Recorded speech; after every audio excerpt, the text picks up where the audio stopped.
लगभग 6 महीने बाद मेरे पास 1 लाख सब्सक्राइबर हो गए थे। बहुत मेहनत करनी पड़ती है, एडिटिंग में बहुत टाइम लग जाता है। रात में 2-2 3-3 भी बज जाते थे क्योंकि उतना नॉलेज नहीं थी कि कैसे हम वीडियो को बनाएं, कैसे करें, गलतियां भी होती थी। इतना लोगों ने मुझे पसंद किया कि हर महीने मतलब in a month 1 million subscriber. YouTube की जो सेकंड चीज़ है वो है कंसिस्टेंसी। उसकी कॉमेडी चैनल अच्छा चल रहा है, उसका ये डांस का अच्छा चल रहा है, तो हम भी वही शुरू कर देते हैं। लेकिन अब उसमें आपको सक्सेस नहीं मिल सकता कि अगर आप अपना चैनल स्टार्ट करने जा रहे हैं तो ये ज़रूर देखिए। मैं यूपी के एक छोटे शहर अलीगढ़ की लड़की, जिसके यहाँ सिर्फ यही समझाया जाता है कि अच्छे से पढ़ाई लिखाई करो और बस शादी करो और अपना घर बसा लो। हम सभी की जो छोटे शहर के हम बच्चे होते हैं, ज़्यादातर हमें यही शिक्षा दी जाती है और हम समझते हैं बस हमारी यही दुनिया है। लेकिन मेरी ये छोटी सी दुनिया कब इतनी बड़ी दुनिया बन गई, मुझे पता ही नहीं चला। मैंने कदम रखा सोशल मीडिया में और यूट्यूब ने आज मुझे यहाँ तक पहुँचा दिया कि यूट्यूब का खुद मेरे पास ब्रॉडकास्ट के लिए कॉल आई और उसके बाद मुझे फैन फेस्ट में भी उन्होंने हाईलाइट किया। साथ ही साथ मुझे क्रिएटर कैंप का भी मौका दिया, जहां मैंने ग्रोइंग यूट्यूबर्स को ये बताया कि किस तरीके से आप भी अपना एक बढ़िया यूट्यूब सफर स्टार्ट कर सकते हैं और लाखों रुपए घर बैठे कमा सकते हैं, लेकिन अपनी मेहनत के साथ। हेलो फ्रेंड्स, मैं हूं पारुल। आपने मुझे यूट्यूब पर बहुत बार देखा होगा मेरे cooking channel cook with Parul में, और आपने मेरी बहुत सारी रेसिपीज बनाई भी होंगी। उसके पीछे है एक बहुत लंबी कहानी जो आज मैं आपके साथ पेश करने जा रही हूँ, जहाँ पर आप ये देख पाएंगे कि एक छोटे से शहर हो या पढ़ाई लिखाई कम हो या ज़्यादा, वो मैटर बिल्कुल भी नहीं करता। मैटर करती है आपकी मेहनत और आपकी स्किल्स। जो आपका पैशन है उसे कोई रोक नहीं सकता। तो आज मैं आपको अपना सफ़र बताती हूँ कि कैसे मैंने कुक विद पारुल स्टार्ट किया और आज मेरे सोशल मीडिया प्लेटफॉर्म पर 10 मिलियन सब्सक्राइबर्स हैं। यानी आप सभी लोग मेरी बहुत ही अच्छी और सुंदर फैमिली है। तो मैं एक छोटे से शहर अलीगढ़ से बिलोंग करती हूँ, जो कि एक उत्तर प्रदेश में छोटी जगह है, जहाँ पर मैंने पढ़ाई लिखाई की अलीगढ़ मुस्लिम यूनिवर्सिटी से और मैंने किया वहाँ से एमबीए। और जैसा कि हम जानते हैं कि हम सभी मिडिल क्लास जो फैमिलीज होती हैं, वहाँ पर जनरली यही होता है कि बच्चों को अच्छी तरीके से पढ़ाया जाता है और माँ ये शिक्षा देती है कि अच्छे से पढ़ाई लिखाई करके अपना घर गृहस्थी बसाओ। उसके लिए हम लोग को अच्छा खाना पीना सब बनाना आना चाहिए। वैसे मेरे घर में मेरे पापा और मम्मी दोनों लोग बहुत ही अच्छे कुक हैं, बहुत अच्छा खाना बनाते हैं। तो बचपन से मैंने अपनी माँ को देखा खाना बनाते हुए, तो कहीं ना कहीं वो इंटरेस्ट मेरे अंदर भी आ गया। तो मैं क्लास 6 में थी जब पहली बार मैंने किचन में कुछ छोटी सी चीज़ बनाई और धीरे धीरे करके वो इंटरेस्ट मेरा डेवलप होने लगा। लेकिन मैंने किया एमबीए, तो कहीं ना कहीं मुझे हमेशा रहता था कि मुझे कुछ बड़ी कंपनी में काम करना है। लेकिन अलीगढ़ की होने की वजह से मुझे ज़्यादा एक्सपोजर भी नहीं था, उतनी हिम्मत भी नहीं थी कि कहीं बाहर जाकर या हॉस्टल में रह के कुछ कर सकूं। शादी हो गई और 2005 में जब शादी हुई, उसके बाद मैं आ गई बैंगलोर। यहाँ से मेरी जिंदगी का एक दूसरा ही पन्ना शुरू हुआ, जहाँ पर शादी हो जाने के बाद मैंने सबसे पहले 2 साल नौकरी की बैंगलोर में एमएनसी कंपनीज में। उसके बाद मेरी लाइफ का सेकंड फेज स्टार्ट हुआ जब मेरा छोटा बेबी हुआ। लेकिन अचानक कहीं ना कहीं फिर एक और टर्न आया। वो टर्न ऐसा था कि जिसने हमारी ज़िंदगी को ही बदल के रख दिया, और शायद उस टर्न की वजह से आज मैं यूट्यूब चैनल पर हूँ और सोशल मीडिया पर हूँ। वो टर्न आप लोग भी जानना चाहेंगे कि क्या हुआ। मेरा छोटा बेबी जब हुआ उस वक़्त तक हम लोग बहुत ही खुश थे, कोई परेशानी नहीं थी। अचानक जो मेरा बच्चा था उसमें 2.5 साल का होने पर अचानक बोलना उसका बंद हो गया। हमारी समझ नहीं आया क्योंकि पहला बच्चा था, हम लोगों ने भी उतना समझ नहीं सके कि क्या प्रॉब्लम हुई। जब मैंने डॉक्टर को कंसल्ट किया तो मतलब समझिए कि ऐसा हो गया कि पैरों के नीचे से ज़मीन ही खिसक गई हो। थेरेपीज़ इतनी सारी बता दी कि टाइम लगेगा, पता नहीं बच्चा ठीक होगा या नहीं होगा। इतनी सारे प्रॉब्लम्स, और अब इसको हम कैसे डील करें। बहुत पैसे की भी ज़रूरत थी, बहुत बच्चे के साथ मेहनत करने की ज़रूरत थी। मेरे हस्बैंड और मैंने रात दिन मेहनत की और उसको स्पीच के सेशंस, थेरेपीज़ पर जाते थे लेकर, घर पर सिखाते थे। उसके लिए मैंने अपनी नौकरी छोड़ दी। सब कुछ सिर्फ़ मेरे हस्बैंड देख रहे थे। लेकिन वो बोलते हैं ना कि जब आप ऐसी चीज़ों के लिए बच्चे के साथ मेहनत करनी है, उसकी थेरेपीज़ करानी है, सेशंस दिलाने हैं, तो उसके लिए पैसा होना भी बहुत ज़रूरी होता है। तो अब ये था कि मैं अगर नौकरी करती हूँ तो मैं अपने बच्चे को ठीक नहीं कर सकती, और मैं अगर घर में रहूँगी तो फिर मैं बच्चे का इलाज कैसे करवाऊँ? मुझे पैसे की भी ज़रूरत थी, बहुत पैसा खर्च होता था उसकी थेरेपीज़, उसके ट्रीटमेंट पर। तब फिर बहुत ज़्यादा मैं डिप्रेस हो गई थी और मैं समझ नहीं पा रही थी कि हम पैसों का इंतज़ाम कैसे करें कि हम उसकी डॉक्टर की फ़ीस और इतना-इतना एक्सपेंसेस जो पर डे का होता है, उसे उठा पाएँ। तब मैंने मतलब सर्च करना शुरू किया कि मैं क्या ऐसा कर सकती हूँ कि मैं घर पर भी रहूँ और अपने बच्चे को समय भी दे सकूँ। तो मेरे हस्बैंड ने मुझे सजेस्ट किया कि तुमने एमबीए भी किया हुआ है, तुम खाना इतना अच्छा बनाती हो, तुम्हें इतना शौक है अच्छी-अच्छी डिशेज़ बनाने का, क्यों ना तुम अपना यूट्यूब चैनल स्टार्ट करो। तब तो मुझे सुनकर ऐसा लगा मैं कैसे स्टार्ट करूँगी? मुझे कोई इतना सारा बनाना नहीं आता है या फिर मैं इस चीज़ को बताऊँगी कैसे लोगों को? ये कैसे पॉसिबल हो पाएगा? और इससे हम ऐसे पैसे कैसे कमाएँगे? लेकिन धीरे-धीरे करके जब मेरे हस्बैंड ने बोला कि तुम स्टार्ट करो, हम देखते हैं, कोशिश करते हैं, अच्छा चलेगा तो ठीक है, कोशिश करने में क्या जाता है? तो फिर मुझे भी लगा कि क्योंकि कोई होप नहीं थी किसी और चीज़ की, तो मुझे भी लगा कि यहाँ पर मेरी जो बोलने की स्किल्स है वो भी यूज़ होंगी। मैं चीज़ों को बहुत बेहतर तरीके से एक्सप्लेन कर पाती हूँ, वो भी फुलफ़िल हो जाएगा। मैं घर में भी रहूँगी और जो मेरा सबसे बड़ा पैशन है कुकिंग, वो भी यूज़ हो जाएगा।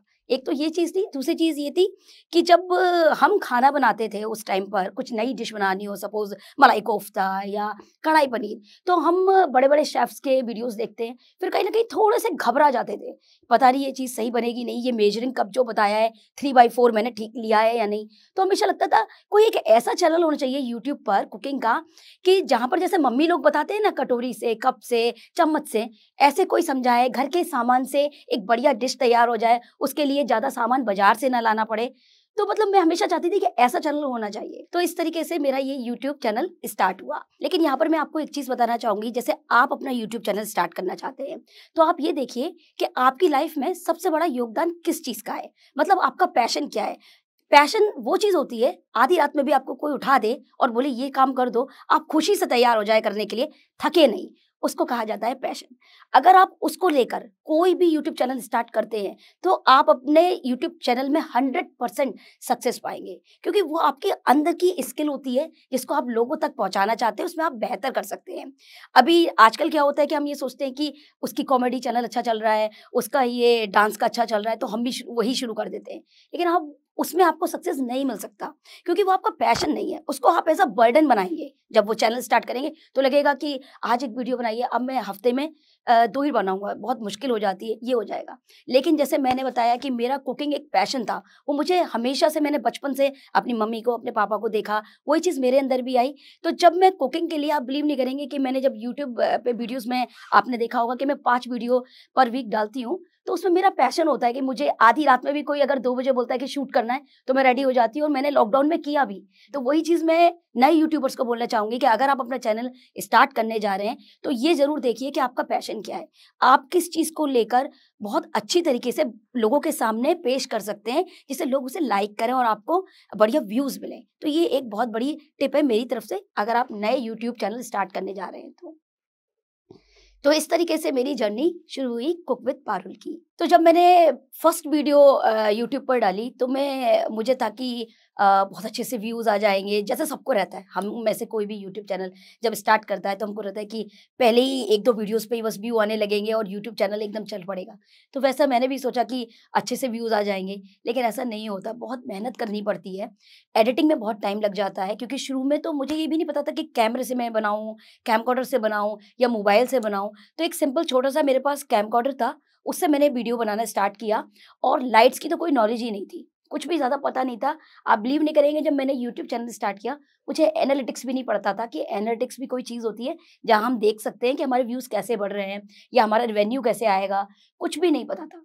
बस सिर्फ़ शुरू कर दिया और मेहनत करते गए। तो इस तरह से फिर मैंने जब यूट्यूब वीडियोज़ बनाने शुरू किए, अब मेरे लिए ये चैलेंज था कि मुझे अपने बच्चे को भी देखना था। तो दिन का टाइम उसे थेरेपी पे और डॉक्टर्स के पास लेकर जाना पड़ता था। आते-आते वक़्त तक शाम हो जाती थी, तो समझ नहीं आता था कि अब ये यूट्यूब वीडियोज़ मैं शूट कब करूँ? तो जब मैं रात को बच्चे को सुला देती थी, साढ़े 9 10 बजे वो जब सो जाता था बच्चा बेटा मेरा, उसके बाद मैं वीडियो शूट करना स्टार्ट करती थी। फिर मुझे रात में 2-2 3-3 भी बज जाते थे, क्योंकि उतना नॉलेज नहीं थी कि कैसे हम वीडियो को बनाएँ, कैसे करें, गलतियाँ भी होती थी। तो उनको रेक्टिफ़ाई करना, सब चीज़ों को प्रॉपर तरीके से बताना, तो रात के 3-3 बजे तक मैं इस तरह से मेरा शेड्यूल चलता था। दिन में मैं बच्चे को देखती थी, फिर रात में मैं वीडियो शूट करती थी और फिर मैं इस तरह से यूट्यूब पर हफ़्ते में 2 वीडियोज़ के करीब डालना मैंने स्टार्ट किया और लगभग 6 महीने बाद मेरे पास 1 लाख सब्सक्राइबर हो गए थे। और फिर मेरा मोटिवेशन इसी तरह इम्प्रूव होता गया, क्योंकि साथ ही साथ मुझे खुशी हो रही थी कि मैं अपने बच्चे को भी समय दे पा रही हूँ। तो यूट्यूब एक ऐसा प्लेटफ़ॉर्म है कि जिससे अगर आप के अंदर अगर स्किल्स हैं, पैशन है, तो आप कुछ भी कर सकते हैं। तो अगर मैं ये अपने पैशन का चैनल स्टार्ट नहीं करती, कोई डांसिंग का या किसी एजुकेशन या सिंपल कॉमेडी या कुछ भी मैं और स्टार्ट करती, तो शायद ये वीडियो फिर रात में नहीं बन पाते। फिर वो मैं थक जाती, मैं सोचती टाइम तो मिला नहीं है, रहने दो आज वीडियो नहीं डालते। तो यूट्यूब की जो सेकंड चीज़ है वो है कंसिस्टेंसी। आप कितने वीडियो पर वीक या पर डे जो भी आपने सेट किया है डाल सकते हैं और उसी को मेंटेन कर सकते हैं, वो बहुत ज़रूरी है यूट्यूब पर। हफ्ते में 2 वीडियो, हफ्ते में या फिर 3 वीडियो, क्योंकि आपकी ऑडियंस उसी तरह से आपको देखना चाहती है। तो ये बड़ा ज़रूरी होता है कि जब आप चैनल स्टार्ट करें तो उसी चीज़ पे स्टार्ट करें जिसमें आपका पैशन हो, जिससे आप थके नहीं।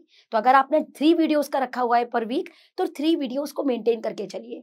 Feed is very important on YouTube in sustained form. तो वो बहुत ज़रूरी हो जाता है। ये नहीं आज आपने 1 डाला, उसके बाद आप थक गए और फिर आप सोच रहे हैं कि नहीं अब मैं 2 हफ्ते बाद बनाऊँगी, मेरा तो बन ही नहीं पाया। तो लोग बोलते हैं ना कि मेरा यूट्यूब चैनल नहीं चल पा रहा है, मैं भी स्टार्ट करना चाहता हूँ, लेकिन हो नहीं पा रहा है। तो इस चीज़ को मेंटेन करना बहुत ज़रूरी है। आप ये डिसाइड कर लीजिए कि आपको वीक में कितने वीडियोज़ डालने हैं। अगर 2 वीडियोज़ आपके लिए सफिशिएंटली आप अच्छे से बना पाते हैं, उतनी ही कीजिए और इसी तरह फिर उसको मेंटेन कीजिए कि मुझे हर वीक 2 वीडियो डालने हैं। तो definitely you will gain more subscriber and views. तो जब मेरे 1 लाख सब्सक्राइबर हो गए तो मुझे और मोटिवेशन आने लगा। आप सबसे मुझे बहुत ही ज़्यादा एप्रिशिएटिंग कमेंट्स आने लगे कि पारुल बहुत अच्छी बनी मेरी डिश। तो मुझे कहीं न कहीं और ज़्यादा मेहनत करने को खुशी मिलती थी जब मैं वीडियोज़ बनाती थी कि लोग लाइक कर रहे हैं, पसंद कर रहे हैं। मुझे कमेंट आते हैं कि मेरे बच्चे को इतना पसंद आया कि उसने पूरी प्लेट साफ़ कर दी। तो मेरे लिए इससे ज़्यादा खुशी की बात और क्या होगी। और मैं धीरे-धीरे करके आपके लिए बेस्ट से बेस्ट रेसिपीज़ सिंपल तरीके से अब बनाने लगी और इस तरीके से चलता रहा। तो 2 साल तक मेरे पास ना तो कोई टीम थी, मैं, मेरे हस्बैंड, हम लोग लगातार मेहनत करते रहे। मेरे हस्बैंड का बहुत सपोर्ट रहा, सारा बैकएंड वर्क वही देखते थे और वीडियोज़ जो है मैं बनाती थी। और सिंपल कैमरे से सिंपल हमने लाइट्स लगा रखी थी, एलईडी लाइट्स सिंपल वाली। कुछ भी ऐसा नहीं कि हमारे पास कोई स्टूडियो सेटअप था। सिंपल तरीके से हमारा 2 साल ऐसे ही काम चलता रहा और धीरे-धीरे करके 1 ईयर में 1 मिलियन सब्सक्राइबर्स भी मेरे हो गए। लॉकडाउन में जब वीडियोज़ मैंने बनाए, उस टाइम पर तो इतना लोगों ने मुझे पसंद किया, इतनी रेसिपीज़ मेरी बनाई गई कि हर महीने मतलब in a month 1 million subscriber. इस तरह से लोगों ने प्यार दिया मुझे कि मेरे बढ़ते चले गए सब्सक्राइबर और मुझे यूट्यूब से खुद मेरी मैनेजर की कॉल आई कि आपको ब्रॉडकास्ट में हाइलाइट किया जा रहा है। तो वो मेरे लिए एक बहुत ही बड़ी अचीवमेंट की बात थी कि खुद यूट्यूब मुझे हाइलाइट करना चाहता है ब्रॉडकास्ट में। उसके बाद मुझे यूट्यूब ने मौका दिया फैन फेस्ट का, जिसके जो हर यूट्यूबर का सपना होता है फैन फेस्ट में आना। साथ के साथ मुझे एडवाइजरी पैनल में लिया और क्रिएटर कैंप का पार्ट बनाया है, जहाँ मुझे उन्होंने बोला कि मैं ग्रोइंग जो आने वाले यूट्यूबर जो आने वाले यूट्यूबर्स हैं उन्हें सजेस्ट करूँ कि किस तरह से वो अपना चैनल स्टार्ट कर सकते हैं। तो इस तरह से मेरा मोटिवेशन बढ़ता गया, साथ के साथ मेरे बच्चे में भी इम्प्रूवमेंट आने लगा और वो सिंपल एक अच्छे स्कूल जाने लगा। उसके बाद फिर हमने सोचा कि अब एक टाइम आ गया है कि लोग बहुत लाइक करते हैं चीज़ों को, हम हैंडल नहीं कर पा रहे थे क्योंकि प्लेटफ़ॉर्म्स बढ़ जाते हैं, इंस्टाग्राम है, फेसबुक है, ट्विटर है, लिंक्डइन है, पिंटरेस्ट है, सब जगह आपको मेंटेन करना पड़ता है। तो उसके लिए फिर हमने टीम हायर की, छोटी-सी टीम, सिंपल 2 से 3 लोगों की, कि कोई एक एडिटिंग कर दे और इंस्टाग्राम देख ले। इस तरीके से हमने एक टीम हायर की, जो मुझे हेल्प भी करती थी, साथ के साथ एडिटिंग वगैरह भी मेरे वीडियोज़ करते थे। तो जिससे मेरे हस्बैंड को भी थोड़ा समय मिल पाता था मेरी हेल्प करने में। तो इस तरीके से अब छोटी-सी टीम है, मैनेज कर पा रहे हैं और बहुत ही खुशी होती है जब मैं आपके लिए वीडियोज़ बनाती हूँ और आप लोग लाइक करते हैं। आपके कमेंट्स मेरे लिए सबसे ज़्यादा मायने रखते हैं, जो मुझे मोटिवेशन देते हैं। जब मैं पढ़ती हूँ कि आपने वो रेसिपी बनाई और आपकी बहुत ही बढ़िया बनी, सबने बहुत तारीफ़ की। तो इस तरीके से चल रहा है और अभी रिसेंटली मुझे फोर्ब्स इंडिया में 100 डिजिटल स्टार में मेरा नाम आया है, जो कि मेरे लिए बहुत ही बड़ा अचीवमेंट है और ये सब हो पाया आप सभी लोगों की वजह से। सेकंड, अभी मुझे रिसेंटली मिला है droolworthy food creator award 2023 from Pinkvilla and mad influence. तो इस तरीके से मुझे बहुत ही खुशी हो रही है कि मैं आज यहाँ तक पहुँच पाई हूँ, एक छोटे से शहर अलीगढ़ की लड़की आज इतने सारे लोगों के बीच में। तो कभी-कभी विश्वास ही नहीं होता। मैं थैंक्स करना चाहूँगी भगवान को, मेरे व्यूअर्स को, कि जिनकी वजह से मैं आज यहाँ तक पहुँची हूँ। मैं आपको भी यही बोलना चाहूँगी कि आप अगर अपना यूट्यूब चैनल स्टार्ट करना चाहते हैं, तो सोचिए मत, जो आपकी स्किल्स, जो आपका पैशन है, उसको लेकर के आप वीडियोज़ बनाइए और फिक्स कर लीजिए कि आपको कितने वीडियोज़ इन अ वीक बनाने हैं। तो बस उस तरह आप शुरू हो जाइए, सोचिए मत। यूट्यूब सबको बहुत अच्छा मौका देता है। क्योंकि आप जोश टॉक्स देख रहे हैं तो जाहिर सी बात है कि आप अपनी जिंदगी में कुछ बड़ा करना चाहते हैं और वो सारे स्किल्स सीखना चाहते हैं जिनसे आप अपने सपने पूरे कर सकें। और आपके इन्हीं सपनों को पूरा करने में मदद करता है जोश टॉक्स का इंग्लिश स्पीकिंग ऐप, जिसमें हम आपकी मदद करते हैं उन सारे स्किल्स को सीखने में जिनसे आप बाकियों से आगे बढ़ सकते हैं। चाहे इंग्लिश बोलने में कॉन्फिडेंस और फ्लुएंसी की कमी हो या पर्सनालिटी डेवलप करने में परेशानी हो रही है, इस सब के लिए आपको वन स्टॉप सॉल्यूशन हम देना चाहते हैं और इसका नाम है जोश टॉक्स इंग्लिश स्पीकिंग ऐप। तो इंतजार किस बात का है? आज ही डाउनलोड कीजिए जोश टॉक्स इंग्लिश स्पीकिंग ऐप और अपनी सक्सेस की तरफ एक नया कदम बढ़ाइए। Click the link now.